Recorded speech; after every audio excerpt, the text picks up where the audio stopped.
You have a phone with 40 apps on it, a streaming library with more shows than you could watch in 10 lifetimes, every song ever recorded sitting in your pocket, and somehow, by 9 p.m., you're bored.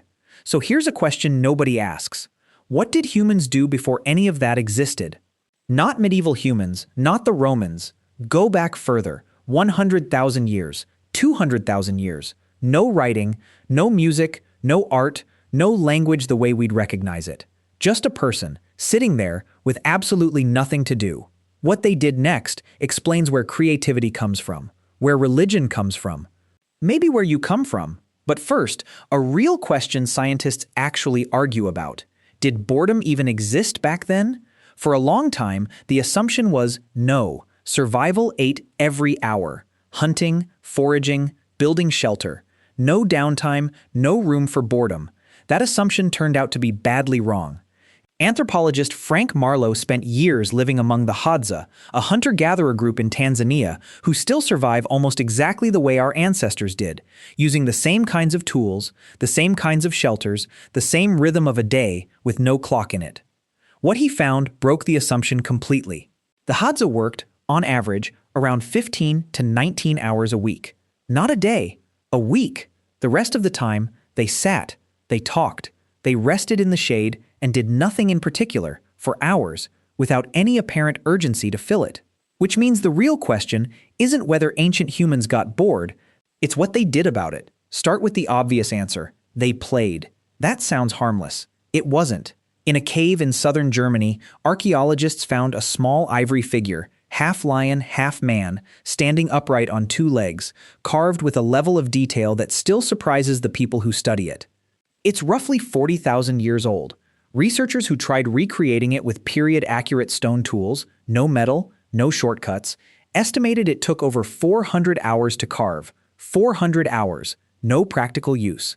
It didn't cut anything, it didn't hunt anything. It couldn't be eaten or worn for warmth. Someone sat there, for what would have been weeks of afternoons, patiently shaping ivory into something that meant nothing for survival and everything for something else entirely. Necessity doesn't build a 400-hour statue. Boredom does. Music tells the same story, and it goes deeper than most people realize. In multiple caves across Europe, archaeologists have found flutes carved from bird bone and mammoth ivory, some over 40,000 years old, with finger holes spaced precisely enough to play actual notes. One flute, found in a Slovenian cave, is even older, and some researchers argue it may not have been made by humans at all. It might be Neanderthal. If that holds up, it means an entirely different species of human, one that never developed our kind of language, was already sitting somewhere, bored, turning a bone into an instrument.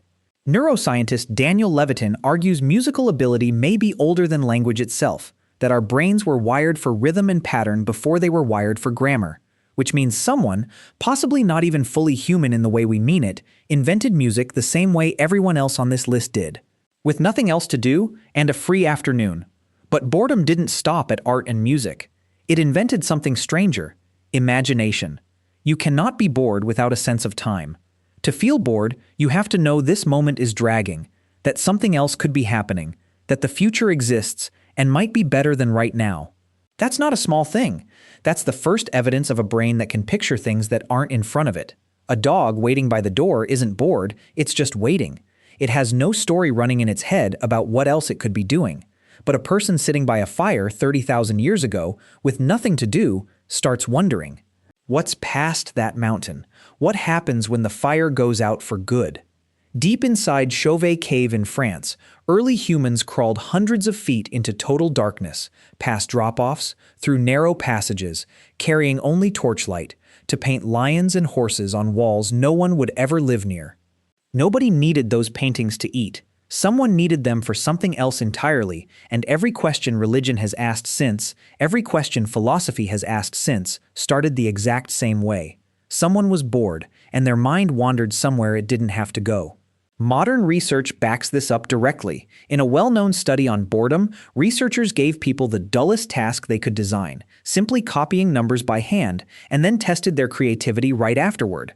The bored group outperformed everyone else. Boredom doesn't shut the brain down. It forces it to generate its own material.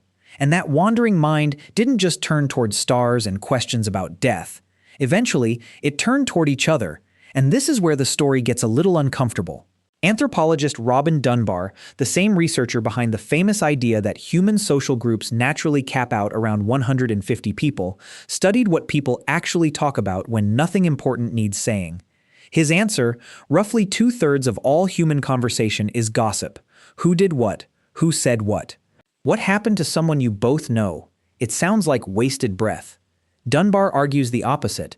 Before language, primates bonded through physical grooming, picking through fur, one friend at a time. Grooming doesn't scale. Language does. Suddenly you could bond with 3 people around a fire instead of 1. 10.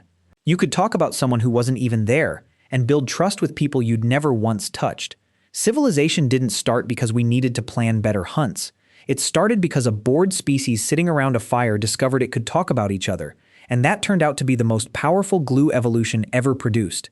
So here's where all of it lands. 40,000 years ago, someone bored carved a lion out of ivory. Around the same time, someone else, maybe not even human in our narrow sense, turned a bone into music. People crawled into total darkness to paint animals nobody needed painted. And around 1,000 different fires, people sat with nothing to do and started asking questions nobody had answered yet, about death, about the sky, about why anything is the way it is. Some of those questions became religion, some became science, some became art, and some became you, lying awake at midnight with your phone against your chest, thinking about absolutely nothing. Here's the part almost nobody mentions. Psychologists have a name for what happens when boredom gets erased completely: cognitive overload. When every second is filled, the brain never gets its quiet moment to actually process anything. The default mode network, the part of your brain that switches on specifically when you're doing nothing, is the same network responsible for creativity, self-reflection, and empathy. It only activates in the silence. We spent roughly 300,000 years learning what to do with that silence. Then we built a machine that fits in a pocket and fills it instantly, and we've barely put it down since. But every time you set the phone aside and let a moment sit there, empty, and let your mind actually wander instead of reaching for a screen, you're doing exactly what that person by the fire was doing. The same thing that carved the lion. The same thing that shaped the flute. The same thing that crawled into the dark with a torch just to paint something on a wall. Boredom never held ancient humans back. It's the reason they became something more than animals in the first place. And it might still be waiting to do the same thing for you, if you ever let it.